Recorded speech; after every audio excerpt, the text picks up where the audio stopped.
I'm bad at time zones, I'm not gonna lie, but welcome everyone. This is our second Can Do Youth Connect, so please forgive me. I get kind of nervous sometimes, and so I'm gonna do my best to be the best host that I can be. But if you need anything from me, some extra tips or something, feel free to write in the chat. I'm very responsive when it comes to that. But good to see people and their cameras on. Welcome everybody. Thanks so much.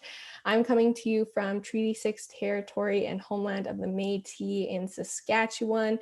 Like I said, I don't live in a city, but I live just outside of Saskatoon, and I am the Cando National Student Director.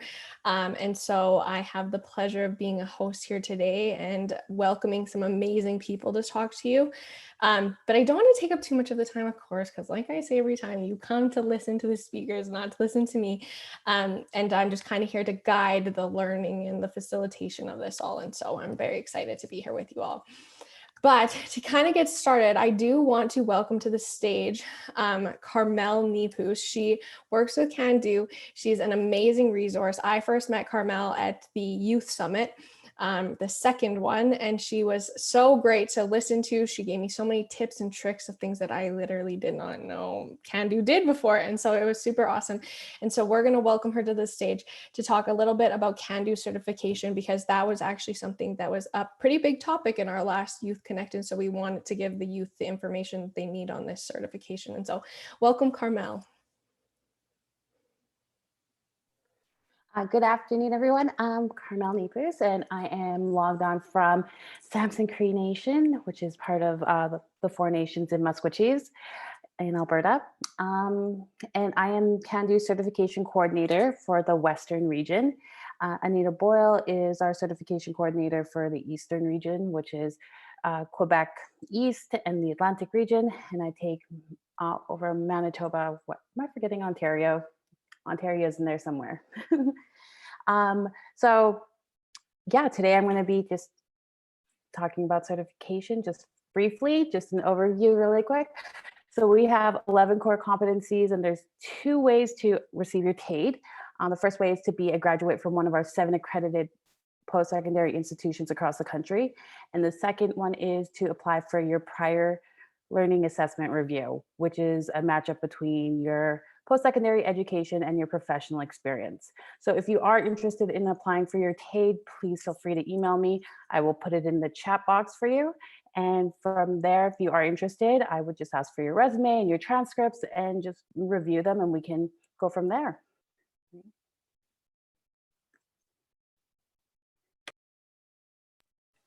Perfect. I know that when I'm done my degree, I'm not done my degree yet, but one day when I am definitely going to go for the TAED and PAED, because on our board, we have a few members who do have theirs and they talk so highly of it. And then every year at our national conference, we recognize the people with the certifications. And even when you're just networking at it, you can hear different people who went through and did it, and they are so happy and ecstatic. And it's like this community. Like I always say, Cando is a family. And so we come together and we do so much, and we're stronger when there's more of us. And so definitely always opportunities for you to get involved with the Cando fam. We should really make that a slogan, Cando fam. I like that. That sounded smooth to me, but welcome. Thank you so much, Carmelle. We really always appreciate your expertise on everything. But please do message Carmelle, like take those, that's the thing with these Youth Connects, like take those opportunities because they're so important and they come up, and you never want to pass them by and just let them slide, because it is a great resource, and Carmelle to work with is so amazing. And so definitely don't let that go away. She'll be an amazing resource for you moving forward if you're in your careers, going into your careers, or whatever stage you're at. But of course, I do want to also talk about a super awesome resource that we usually have. Well, not a resource, I guess, but we always come to these Cando Youth Connects with prizes, and I get super excited about these prizes because they are I wish I could win them, but I can't. But they're so amazing, they're so fun, and they're always from Indigenous entrepreneurs or vendors or artists, and that's so amazing for us to support, and an amazing opportunity for you to win all the time. And so if you look here, our beautiful logo is actually made by an Indigenous Indigenous artist. And so that's very incredible. Cando had the opportunity to work with Bearskin BB Art to create our beautiful logo there. But now moving into some of our prizes, we have beautiful J Shine design earrings. I love J Shine Designs. If you don't follow her on Instagram already, do so. She has amazing earring sales. They drop and they sell it like that. And so for you to have the opportunity to win them here is so exciting. So definitely check out, just being here, you have the opportunity to win these as well. And so here are the beautiful J Shine design earrings. We also have 2 sweaters available from Nietzsche Gear. If you haven't heard of Nietzsche Gear, it's a clothing brand that supports youth in sports. Again, amazing sweaters that they have, so comfy. When they first opened, I made my mom buy me like 5. And so I love them. They're amazing. A great opportunity to win that too. And of course, an Indigenous box, which we actually have the entrepreneur who started that here with us today, which is a huge honor. And so here you also have the opportunity to win that. And these also sold out because I tried to get one and I couldn't because it sold out, which was unfortunate for me, but amazing for her and the business and the entrepreneurs that were involved within it as well. So amazing prizes for you to win. Don't miss the opportunity as well to get those. They're so my favorite, of course, but amazing. So moving forward, I do want to get right into this entrepreneurial panel because like I said, we have amazing speakers with us today. And so I'm going to move right into introducing them because of course we want to hear and learn from them. And so with us today, we have Michelle Nieviadomy from Iskwew Health. She is a female entrepreneur from Edmonton, but she is from Kwakatus First Nation. So welcome, Michelle. Put those clap reactions. We love her. You might recognize her from our links to learning as well. And so with us also, we have Erica Daniels. She is from Peguis First Nation. She came to our first Youth Connect. So welcome back, Erica. We're happy to have you here now as a speaker. And she does Kejic Productions. So very amazing. And I believe she just won an award. And so that's really amazing too. So congratulations on that. And then with us also, we have Mallory Yawnghwe. I love the way she explained her last name to me. And so we're so happy to have her here. Like I said, she is the entrepreneur in charge of that Indigenous box that you have the opportunity to win. And she is from Saddle Lake Cree Nation. And so welcome here, Mallory. We're so happy to have you here as well. So here, I feel like I'm fangirling a little bit because I love all of them. Just being an entrepreneur is it has so much work involved in it. It's something I want to pursue one day. And then seeing these women kind of lead the way and path and break barriers is inspiring. And so I'm so happy to have them here with us today. And feel free to engage in that chat as well, because I know everyone would love to kind of hear you talk. These virtual worlds are so hard to navigate sometimes. So if you're chatting and everything, that's the best. That's what helps the whole situation. And so I guess I'm going to get right into it, Mallory, Michelle, and Erica. So feel free to unmute yourselves when I ask these questions, and we'll kind of just get a conversation going for everybody to kind of involve themselves in. And don't worry, everybody, you'll have the opportunity to speak with these entrepreneurs as well, because we will go into breakout rooms later on. And so my first question, I guess, for you is, how did you come up with your business idea and business name? I think so many people get stuck on that sometimes. So maybe let's kick it off with Michelle. Hey, well, welcome to the Iskwew Health virtual studio. I'm really honored to be here. So thanks so much for the invitation. So what got me started with the business? I have to really go back. I have to go back many, many moons ago. And I really credit my mother. And, I grew up, much of our story, is trauma and struggle and addiction. And that's very much my family and my upbringing. But my mother, in the midst of all of this struggle, she had planted so many seeds in my life. And one of those seeds was fitness and movement. And I remember early on, like I was just young and she was like doing her aerobic. Back then it was VCR. She was riding her 10-speed bike all the time. And so she really role modeled to me this concept of movement and physical activity. And so I carried that throughout my whole childhood, my youth, and adulthood. And, back then I thought I did a vision board And it's my first time ever doing a vision board. And so writing down some things that I wanted to see in the future for myself. And the one thing I wrote on that board was I said, fitness for the First Nations. And I really didn't know what that meant at that time, because back then fitness wasn't like a huge thing. Like right now, like in today's world, it's this, billion-dollar industry. And when I hear that, I think $1 billion, where's my money? Where's my cheddar? But I wrote this on a vision board. And I think when you speak things out, when you put it on paper, when you put it out there, the universe, creator conspires with you. I really, truly believe that.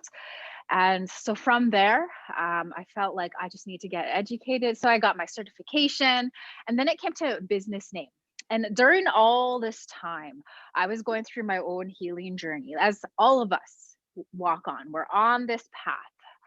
And I knew I wanted to start this business, and I needed a name for it. And because I was beginning to connect with who I was as an Indigenous woman, as a Nehiyaw Iskwew, because for so long I was so ashamed and so embarrassed. And I struggled deeply with identity, with who I was as a Cree woman. And so I'm on this healing journey. And so when it came to name a business, I felt like this is an opportunity just to reclaim who I am. So I'm going to call it Iskwew Health. Back then I called it Iskwew Health and Wellness. And so I took out the and wellness because I wanted it to be nice and clean and short. And it was really for my own personal power. I'm going to name my business. I'm going to put it out there. This is who I am, and I'm proud of it. So that's really why I called it that. But also I knew my audience. I knew that it would be women, not just Indigenous women, because our teachings, our way is inclusive. So, I even have men contact me, say, hey, can I participate in this? Because it is, Iskwew, women in Cree. But our way is for everybody's invited. But I do know my audience is, and the teachings that I have really is to the women. So that's kind of the beginning. I love that, Michelle. Thank you so much. I know that when this pandemic kind of passes, I am going to head right to Edmonton. I'm going to go to some Zumba. That's my game plan, is Zumba. I'm going to head over to that. I'm going to be the most out of shape, but I'm going to be the most excited. And so I think it makes up for it. But with that, let's move over to Erica. How did you come up with your business idea and business name? Hopefully my internet's stable enough. It keeps kind of telling me I have poor connection. So if I do, just let me know. But I just want to say that I'm really excited to be here. Very grateful for this opportunity to share a little bit about my business journey. So my business name is Kejic Productions, and we're a production company based here in Winnipeg, and I have an office on an urban reserve. And I established the company in 2017, but I've been doing production for over 8 to 10 years. I can't even remember how long, but I've been doing this for quite a few years. And so I've been fully self-employed for the past 3.5, going on 4 years now. So yeah, the journey kind of started was like the business idea was more of just kind of for me, it was a purpose. It was my purpose in life was to be a storyteller. And that was sort of, I was guided to that through a program that I started when I was 16 years old. It was a multimedia program for at-risk youth in the city here that were living in the inner city of Winnipeg. And so that program really, it taught me how to make my own music, how to make my own videos. So it's definitely a program that really saved my life and sort of taught me all of the skills that I needed to know about all sorts of areas of production. And so from there, all my job opportunities came from the experience that I was getting from those programs. And so it was just something that I had a passion to do is tell stories and, film, edit, produce, write, all of those things, and being creative was something I really enjoyed to do. So it just sort of happened where, I became an entrepreneur because it was something that I was investing my time in and really learning the skills in order to be a full-time producer. So really grateful that, that program was there for me when I needed it, and the mentors that I had throughout my career. And so I when I think about like my journey, I often remember, like, I used to look to other people who had businesses, and I'm like, oh my goodness, that's so amazing. Like, how can I do that? And I really felt like it was something that was so impossible to do. You know, like having your own business cards or your business name and your own website. Like I was just like amazed by people who had that. But honestly, it's like, if you're driven and you have that idea, like you make it happen. And that's what I realized. It's like, you just have to take that step and go out and find that name, and, you know, find people who are willing to invest in your business and help you grow that business. But with the name, I actually had a couple of names that I like was really, that one was hard for me, because I was like, well, what am I going to call it? So I went through a couple of different names. But it was my elder, actually, you know, we were traveling, and I document them, and I travel with them and document their journeys. And it was him that actually was like, I was just like, oh, I can't really figure out what I want to call the production company. And he's the one who gave that name, and he said, call it Kejic Productions. And I asked him, like, why? And he said, that's the sky. That word Kejic, that's the sky. He's like, that's what you do. There's no limits to what you do. You can go as far as you want within your visions and your productions. And so that name, like, instantly I was like, okay, that's it. Like, and so I really, it just completely, like, I'm so honored that he was able to gift that name to our company. And so that's kind of where that came from. And then my logo has the eagle, which is, you know, our the bird that flies the highest. And so that's kind of where I brought in the eagle, and there's the sky in there, and it's in the shape of a camera. So yeah, that's kind of a little bit about my journey and where I got my name from. I love that, Erica. That is a beautiful story. That was so good, especially the storytelling in the sky. I love that whole thing. Amazing. Congratulations on starting yours. And then Mallory, how about you and your business? I know that it's been a huge hit already. Well, unlike Michelle and Erica, Indigenous Box Inc. is purely utilitarian. Back in December, I'm actually working on my professional designation, and I was raising money because my exam costs a ton of money. And I started to put together some products that I sort of overbuy when it comes to Indigenous entrepreneurs. I'm like, I'll get 3 sweaters. So I put together these gift sets of like a bunch of Indigenous entrepreneurs, and I thought I would raffle it off. Like, just a note that raffles are illegal, just so you know. But so I raffled it off to a lot of my aunties, actually bought them. And so I really wanted to call it the Auntie Box. But then I started to think it through, and I realized that I really wanted it to be not exclusive to just people who know what the meaning behind the auntie is. I wanted to open it up to non-Indigenous people, so that we can, you know, be that bridge between Indigenous entrepreneurship, Indigenous businesses, and like mainstream. And then I also wanted a name that really told what the product is, Indigenous Box. So even if you don't know what Indigenous Box is, you know, it's part of the name, right? And then also purely because we wanted to make sure you could easily remember it. It's easily recognizable. And here's the key. I wanted to make sure I could optimize my search engine optimization, so my SEO for my website. And I wanted to make sure that I can really tap into the algorithms that are out there for when you search for Indigenous businesses. And it's just all about, you know, creating that bridge for Indigenous entrepreneurs, Indigenous businesses, into other customers who are looking for these types of products.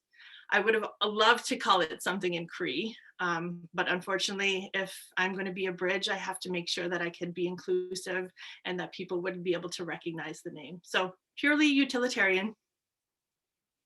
Amazing. I love that. Again, I know that your Indigenous box sold out so fast.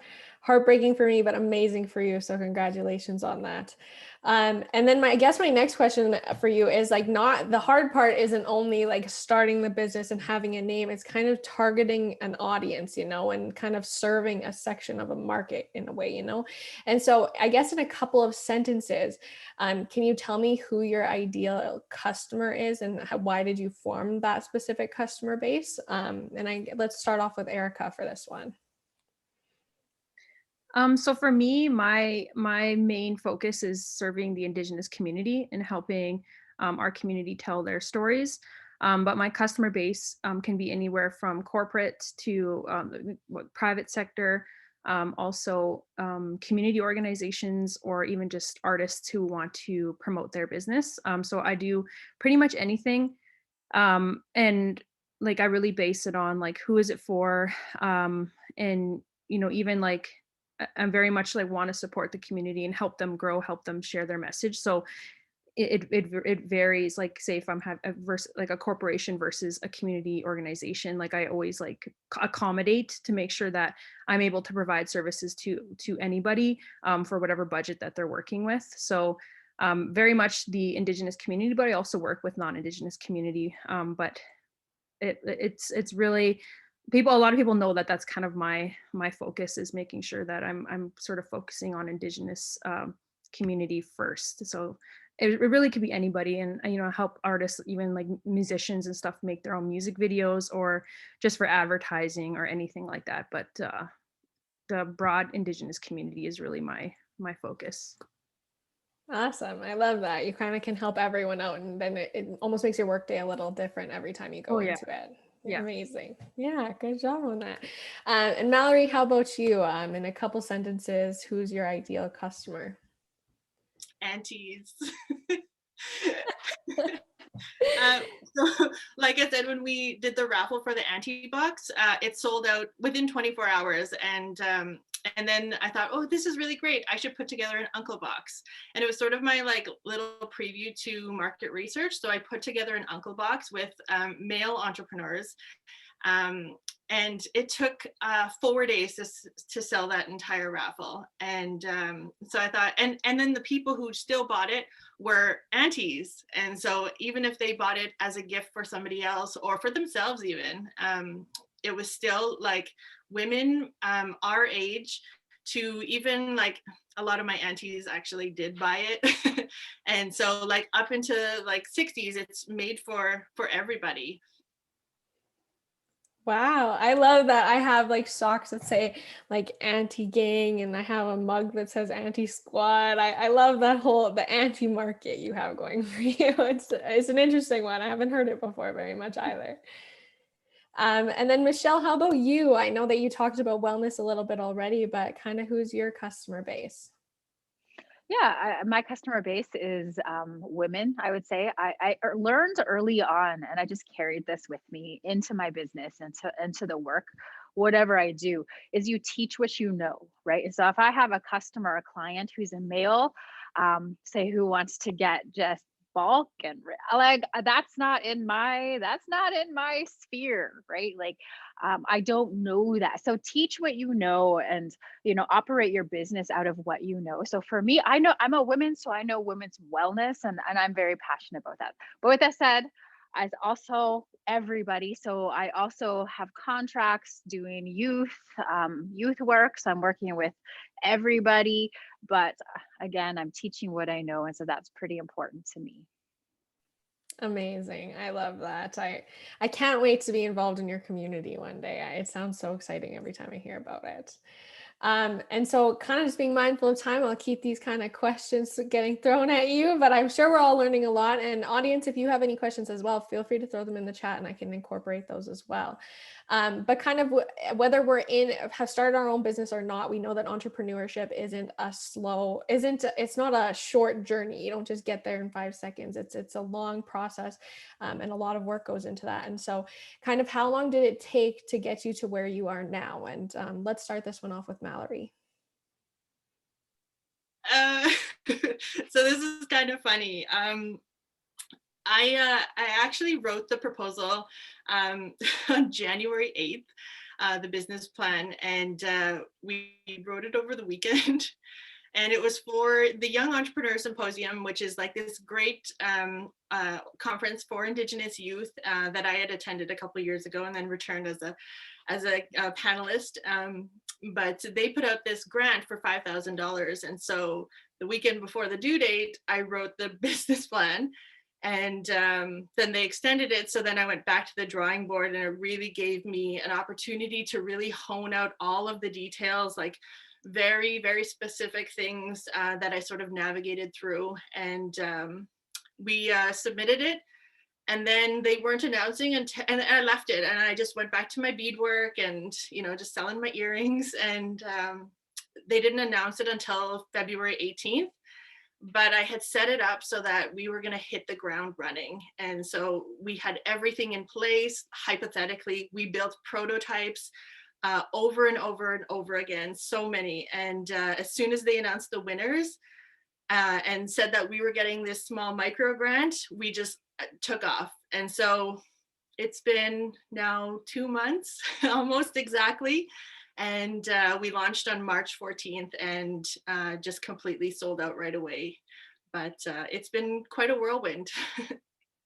Wow. So for you, it was really quick. And business plans they're no easy task. They're pages on pages on pages of details. So I guess good on you for doing that so quickly. I know that for me, I've made one business plan and it took me a whole term because it was for school. So you know what, I have a bit of an excuse, I think, but good job on that for sure.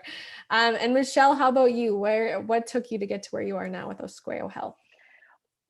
So like I said in the introduction, like back then when I first started the business, like the fitness industry, like I had to be like, come, like I beg of you, come to these classes, right? Like it was a hard sell back then, right? Right now, and especially with social media too, there's so many fitness influencers, and I didn't have that back then. So man, talk about humble beginnings.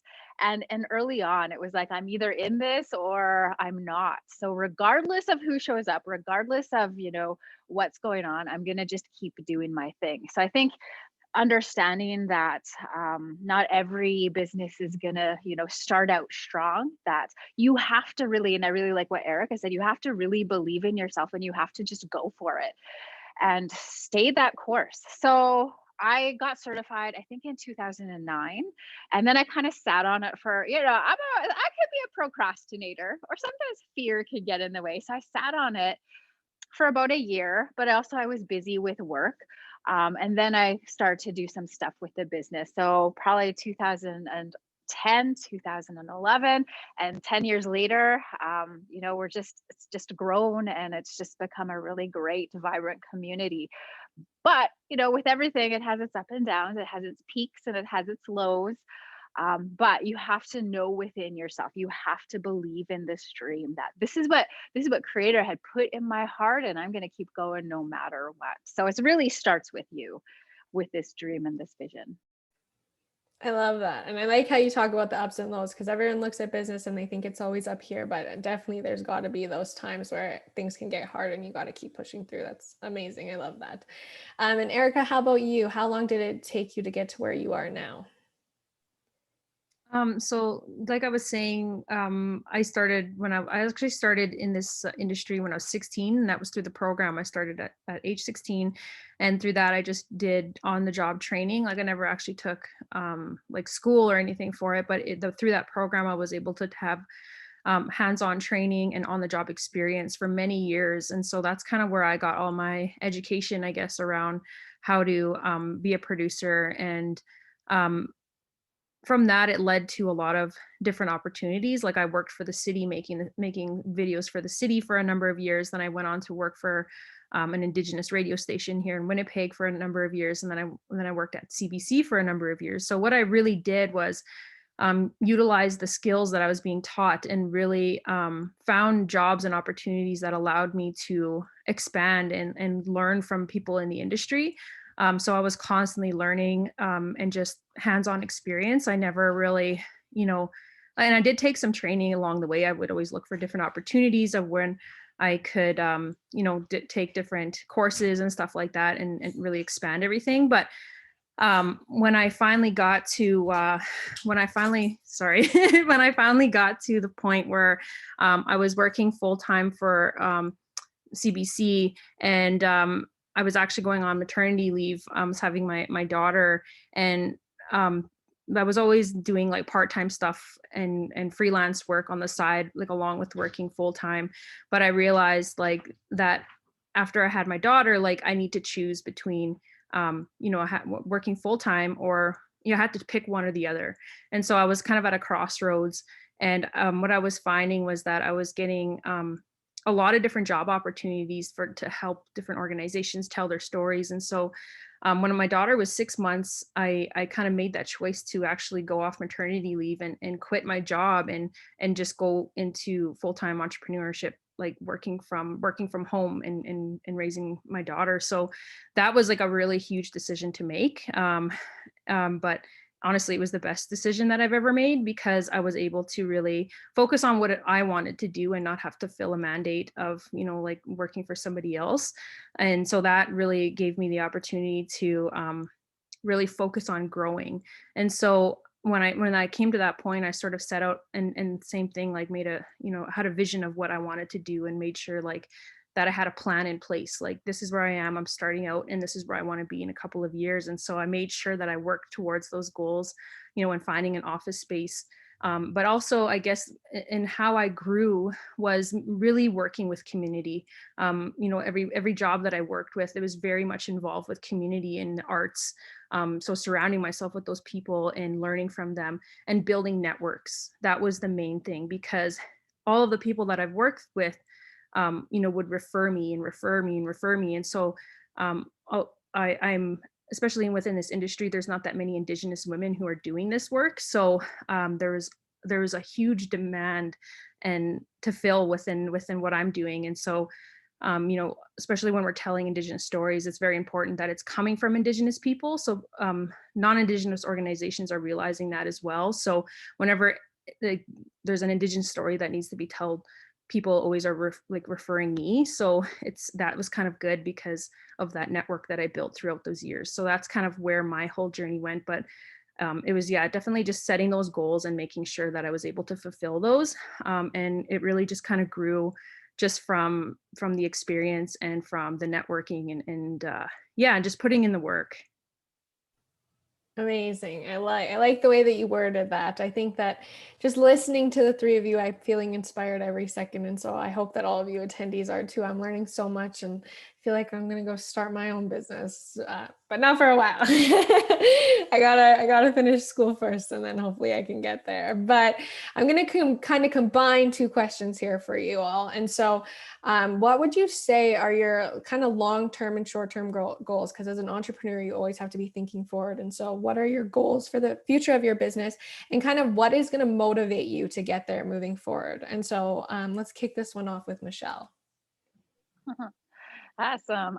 I feel like, just before that pandemic arrived a year ago, I feel like I've arrived. The studio was packed. People were coming to classes. We had this vibrant community happening, and everything like shut down. But with that said, now I'm able to connect more beyond Edmonton. So that's where I live in Iskwew. So I'm able to connect with people, and they can come to virtual classes. So I feel like that, I was able to pivot the business and also think beyond, because I only thought within the walls of my studio. And I thought, so with this pandemic, I thought, I could reach beyond, like across Turtle Island. And so it's been really cool to see people join the classes from Montreal, New Brunswick, BC, even some people across south of the border. So now I'm beginning to think a little bit more about that. So thinking long term, how can I continue this, when the world goes back to, well, we'll see when the world goes, when we open up things again, when people are allowed to come into the studio. So I'm starting to think a little bit about that, but I'm also starting to think about, I'm not always going to be young and able to do Zumba and, all of these movements. So I got to shift my thinking. And so I want to be able to mentor other people, the young people, and bring some of that generation into the scene. So that is definitely it. Because last year, I did hire somebody for the first time to come. And so that was disappointing that didn't really pan out the way I thought, but then also transition into what wellness is. So when I first began, it was strictly just fitness and boot camp, and it's just grown and evolved along the way. And so what does that look like? So what keeps me going, I think, is the passion. If I didn't enjoy movement and fitness, I wouldn't no longer do this, right? So it's the love and the passion and the fire that keeps me going, but also remembering that, this is the gift, this is the passion that the creator gave me. And the other two panelists, that's the passion and that's the gift and the ability and the capacity that creator gave to them. And so we're all doing our own thing. And so I just see it as this is my contribution to make this world and to make our circles and our families and our communities a little bit stronger. So to have that mindset going into the business and to keep going is that this is all about making us stronger as a people. So those pieces really help me to keep going. Amazing. Thank you, Michelle, for that. That's inspiring that, like, of course, you're moving forward and you always are thinking ahead in what you do. And so let's move next to Erica. What are your short-term and long-term goals and what is going to motivate you to get there?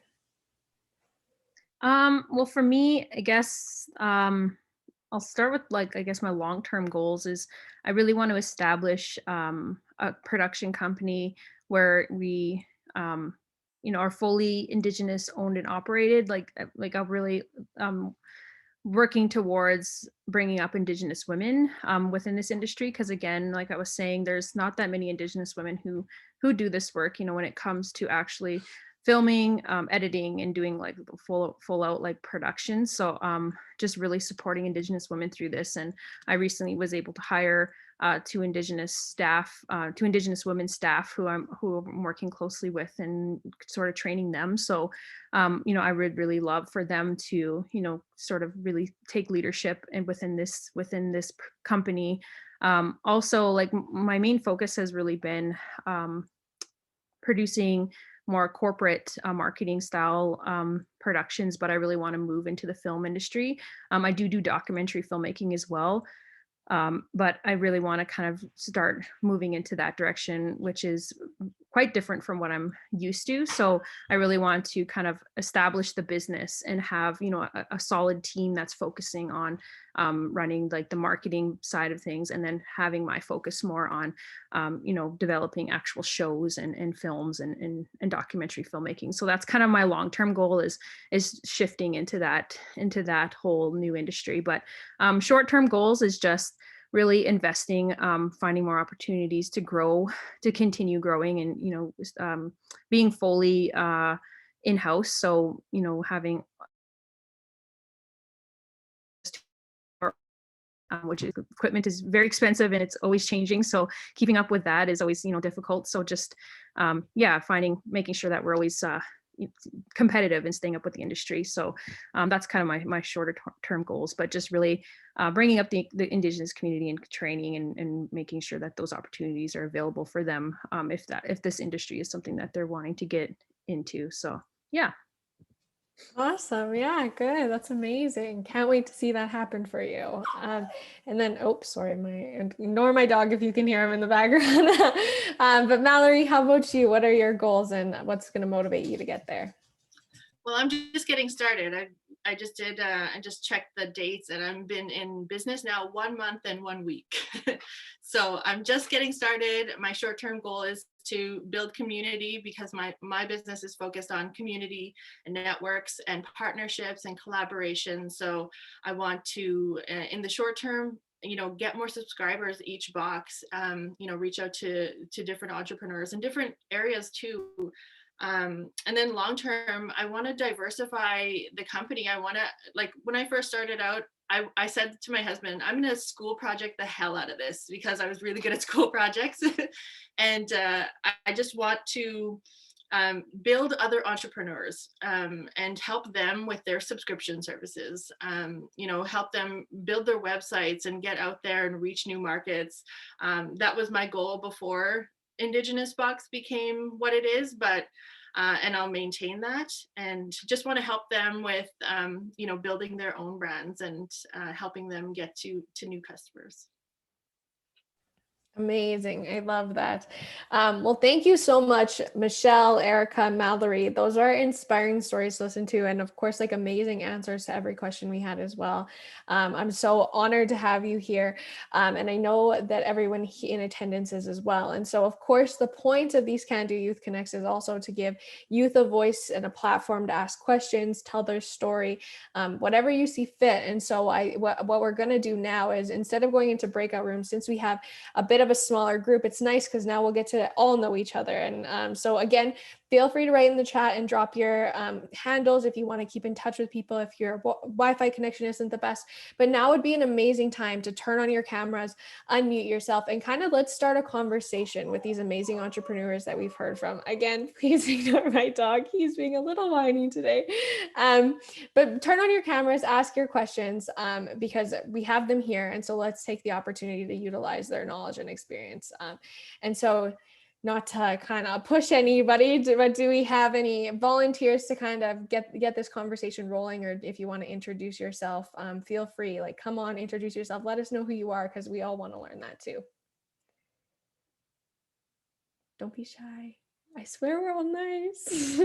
The second I see someone unmute. Yeah, thank you, Kathleen. I can go first. Hi, my name is Kathleen Dockstader. I'm from Oneida Nation of the Thames, and I'm a teacher, but I've been looking at trying to get out of the public system right now, I think, because it just, like, we know that the system doesn't work for our Indigenous youth, and I want to look at ways that I can support them where they're at, whether that's like a tutoring business or whether that's like some other educational services, or looking at educational consulting in my area, because I think that's really high in demand.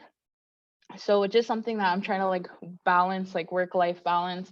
I have been like heavily into like beauty, so I started like a YouTube channel, and I'm just trying to like get more Indigenous representation out there, because I think that's something that I really struggled with when I was first getting into it. I was like, I want to like see people that look like me and that have like beginner skills and are trying to further develop that. So I really thank the speakers for, you know, reigniting that flame that I have for, like, you know, my personal growth and development, and hopefully eventually a personal brand and whatnot. So thank you. Happy to be here. Wow, I love that. And I also love beauty. So drop your page, or if you have a page, in the comments, because I'd love to see that. I'm terrible at my makeup and I'm trying to do better. So I'd love to see that for sure. But yeah, anybody else, welcome on. If anyone even wants to congratulate Kathleen on the steps she's taking as well, like, feel free to come on, and entrepreneurs as well. Don't be scared to come on and chat too. Wow, Kathleen, that is so awesome. So I'm so proud of you. I'm so excited for you, like the possibilities. Just my only recommendation is, you know, if you're trying to figure out where do I go, what do I want to do? Like, I really like your idea about the tutoring piece. I just connect with people who are already doing that. I think mentorship is huge. And so just start that conversation, and then when you have that conversation with the people who are doing kind of similar to what you're wanting to do, those ideas will begin to flow and grow, and you'll manifest. So good. Amazing. Yeah, great job, Kathleen. And thank you for the advice, Michelle. A great person to listen to as well for that stuff. Anyone else? So the floor is completely open. It's yours. Take the opportunity. It's your time to shine in a way. So come on in. Feel free to just unmute yourself. It doesn't even have to be like, if you don't have a business starting, for example. I have nothing started. I'm a student. I like volunteer sometimes on the side, like, but just introduce yourself. Like, we'd all love to learn about, you're here for a reason. You're trying to learn, expand your network, whichever reason you're here from amazing Indigenous female entrepreneurs. Feel free to just come off and let us know. If not, I can kind of shoot a question towards our entrepreneurs again. But sure, I have a question.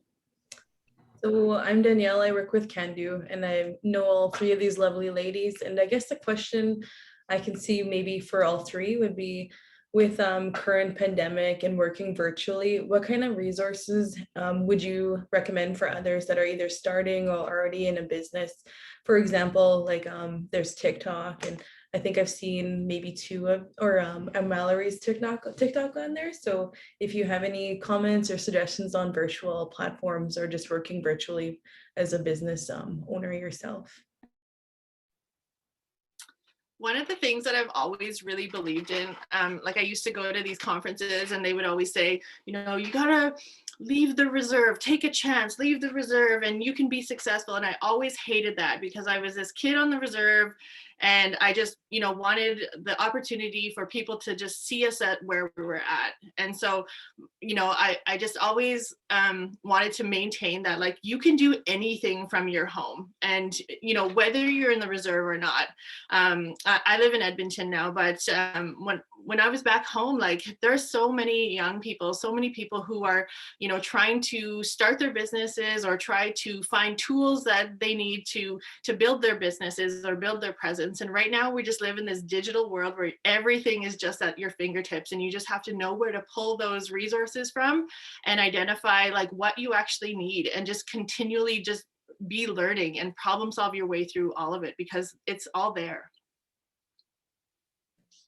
Just to expand on that too, like really, I would say the same thing, like really utilize what you have access to. Like for me, like again, like I a lot of the training like that if ever like I'm stuck on something that I don't know how to do, like when it comes to social media or like online advertising, like YouTube that, like honestly you can learn so much. And like I feel like just with Facebook, you know, Instagram, TikTok, like everything, like you have the ability, like Mallory was saying, to build your brand from anywhere that you are. And because we are in a digital world, like I know for my business, like throughout the pandemic, like the demand for my services has increased almost double just because everything is moving to virtual. So I would say like take whatever training or courses that are available online to help you build your skills in online marketing to really build up your brand. There is like I've been just joining whatever I can. Like there's so many things available online right now to just enhance your skills. So really find different resources that are out there right now, like free trainings online to learn more, or even just, you know, try to teach yourself. Go on YouTube and look up, like if you have a question on how to do something. Like I do graphic design, so I get hired to do logos, I get hired to do like different advertisements and stuff like that. And I taught myself how to do that just by learning on YouTube. And so, you know what I mean? Like you have the ability to build your brand yourself. Like you don't have to rely on other people. But it's always nice to have a group of people, you know, standing there and supporting you, but really take initiative and just try to find where you can learn how to do that yourself as well. Amazing.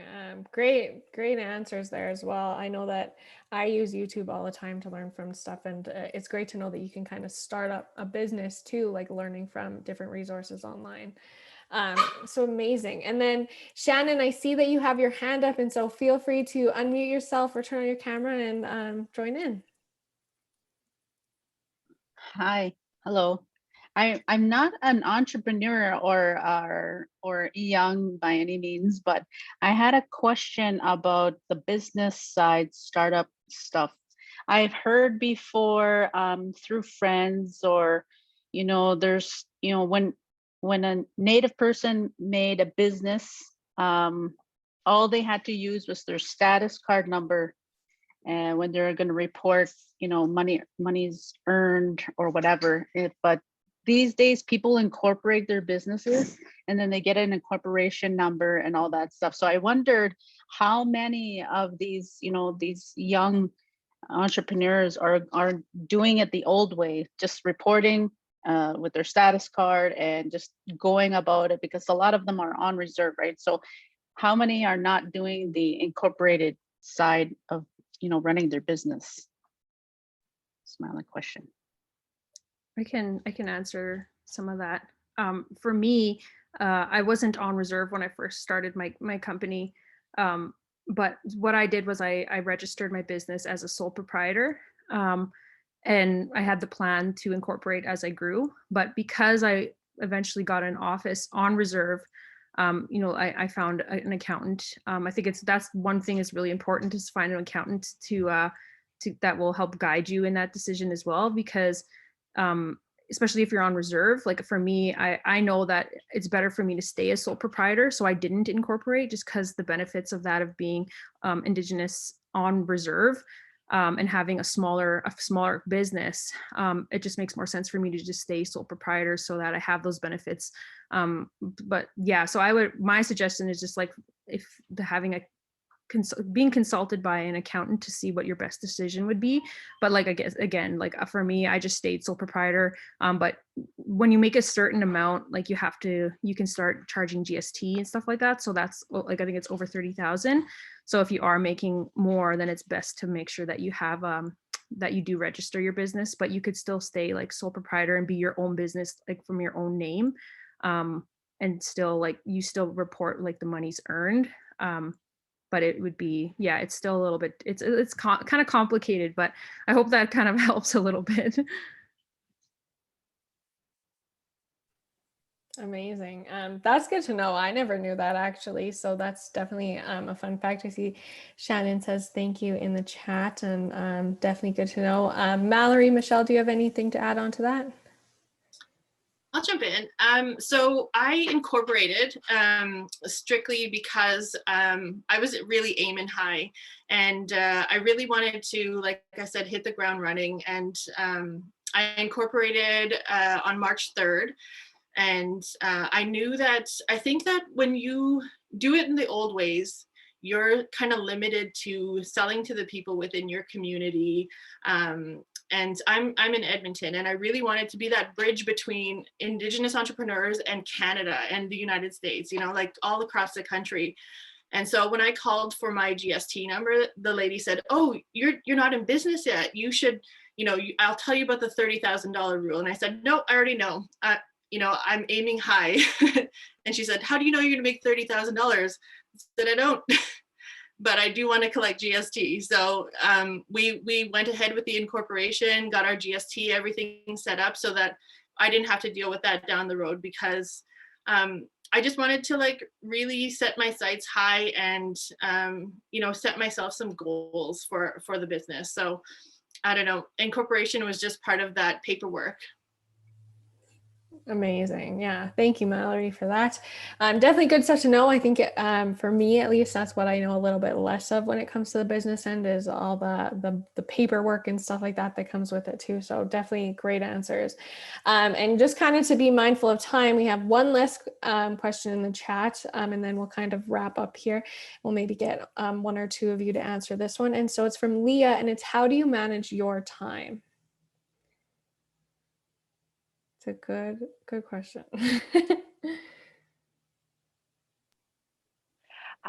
So I had to learn this, I think, the hard way. This was maybe about 7 years ago. I ended up in an ambulance. Like, I worked myself to exhaustion.